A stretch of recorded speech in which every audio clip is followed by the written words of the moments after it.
Practice makes man perfect అంటారు ఒక సామెతలాగా ఇంగ్లీష్లో. ఆ ప్రాక్టీస్ అట మనిషిని ఏం చేస్తుందట, పరిపూర్ణుడిగా మారుస్తుందట. ఏ విషయమైనా అంతే, అది ఏ విషయమైనా అంతే. కొంతమంది చూడండి, వెనక్కి వంగి బొటన వేలుతో బాణం పట్టుకుని వెనక్కి తిరిగి చూస్తూ గురి కొడతారు వాళ్ళు.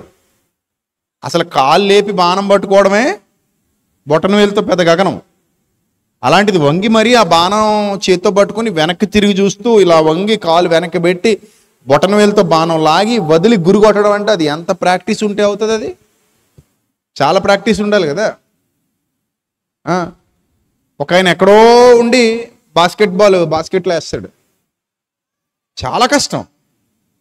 ఒక ఆయన క్యారమ్ బోర్డ్ ఆడుతుంటాడు, కాయిన్ ఇలా కొడతాడు, అది అటు తిరిగి ఇటు తిరిగి వచ్చి దాన్ని తగిలి వెళ్ళేది కరెక్ట్గా హోల్లో పడుద్ది.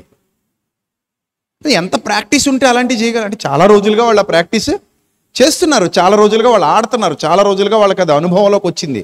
ఇన్ ద సేమ్ సెన్స్ మన జీవితంలో కూడా, మన బ్రతుకులో కూడా భక్తిని ప్రాక్టీస్ చేస్తే లాభం ఉంది, నష్టపోరు, మీరు లాభపడతారు.